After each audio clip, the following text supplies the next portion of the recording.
we didn't finish the last battle of Narnia, but it will be interesting to try to start a new book, so that's what I thought at least. But if you want to see the Narnia, say in comments that you want to see the last battle, so I could upload the video as fast as I could. The book that I decided to read today was The Voyage of the Dawn Treader here. The Chronicles of Narnia by C.S. Lewis. And let's start. And here is a map of, I guess, maybe Narnia or where the kids are taking the voyage to.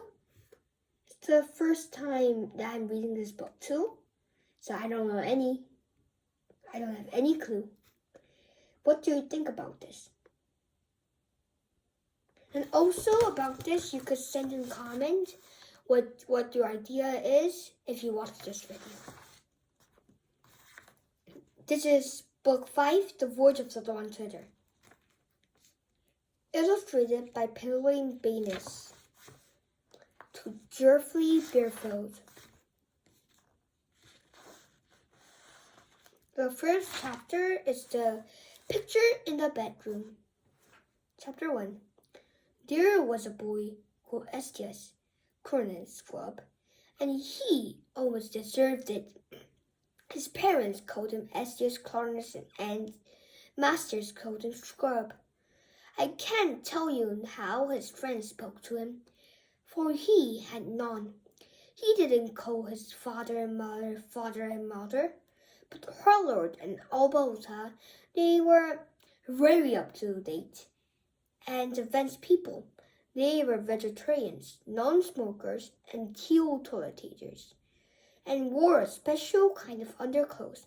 In their house, there was very little furniture and very few clothes on the beds, and the windows were always open. Estes Clarence liked animals, especially beetles. If they were dead and pinned on a card, he liked books. If they were books of information and had pictures of grain elevators or of fat foreign children doing exercises in model schools. Estes Clarence disliked his cousins, the four Penvances, Peter, Susan, Edmund, and Lucy. If you read book Narnia 2 and 3 and 4, you will know about Peter and Susan, Edmund, and Lucy, who travels to Narnia by a secret wardrobe in the professor's house. If you want to read the other books of Narnia, 1, 2, 3, 4, you can find it on YouTube and others. But he was quite glad when he heard that Edmund and Lucy were coming to stay. This is quite weird. Estes said he hated them, but now he's saying that he's glad that they're going to stay with them. For deep down inside him, he liked boasting and bullying them. True, he was a putty little person who couldn't have stood up even to Lucy, let alone Edmund, in a fight. He knew that there are dozens of ways to give people a bad time if you're in your home and they are only visitors. Edmund and Lucy did not at all want to come and stay with Uncle Harold and Aunt Alberta, but it really couldn't be helped. Father had got a job lecturing in America for 16 weeks that summer, and Mother was to go with him because she hadn't had a real holiday for 10 years. Wow. So I'm 10 years old right now in Korean age, since I'm Korean, and in English 9, and it's more than my age.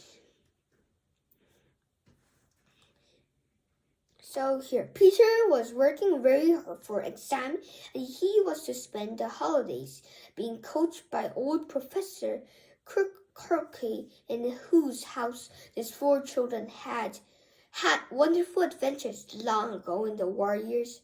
So this is when they go to Narnia with the professor. If he had still been in that house, he would have had them all to stay. But he had somehow become poor since the old days and was living in a small cottage with only one bathroom to spare. It would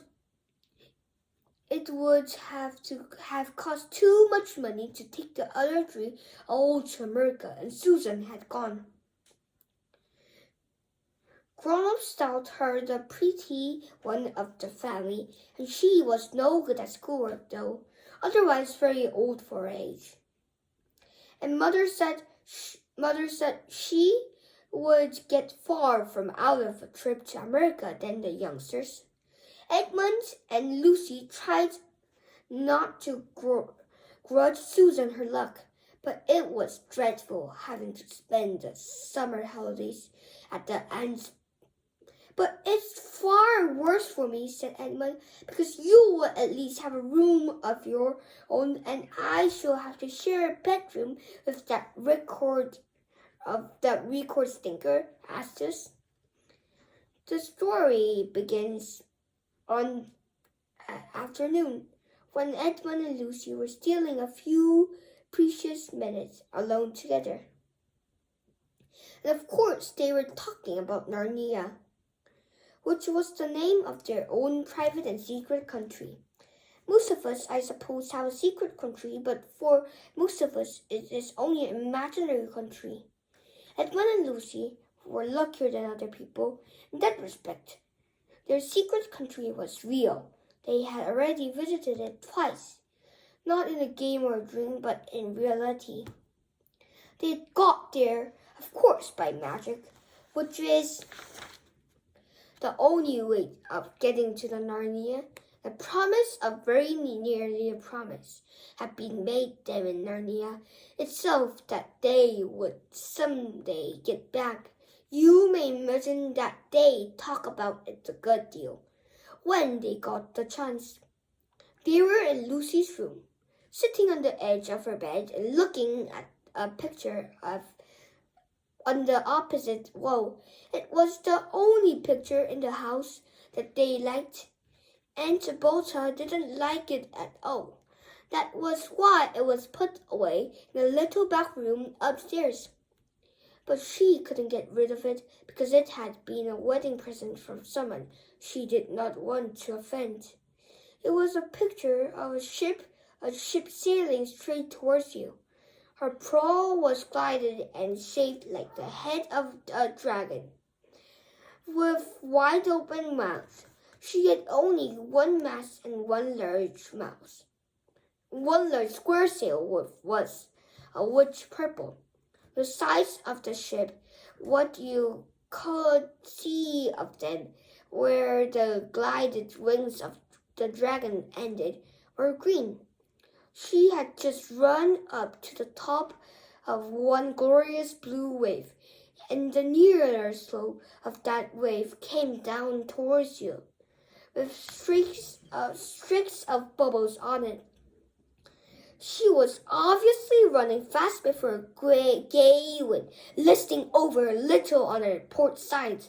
By the way, if you are going to read this story at all, and if you don't know already, you'd better get into your head that the left of the ship, when you are looking ahead, is port, the right is starboard.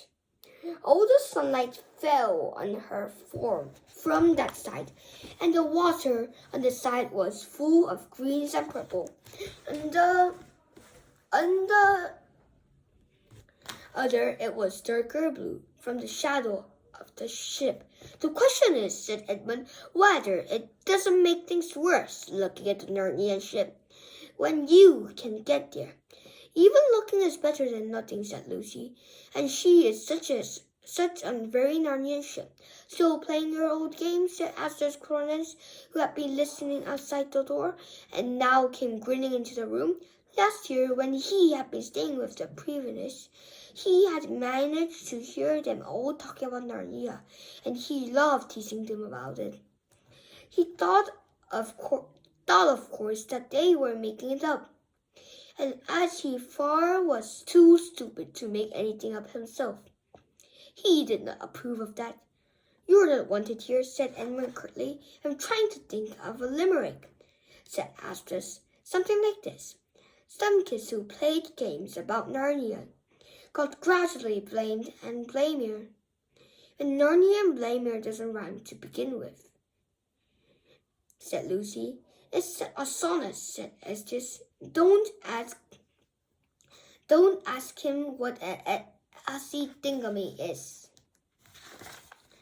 said Edmund. "So let's end here because we got over past 10 minutes. Bye-bye."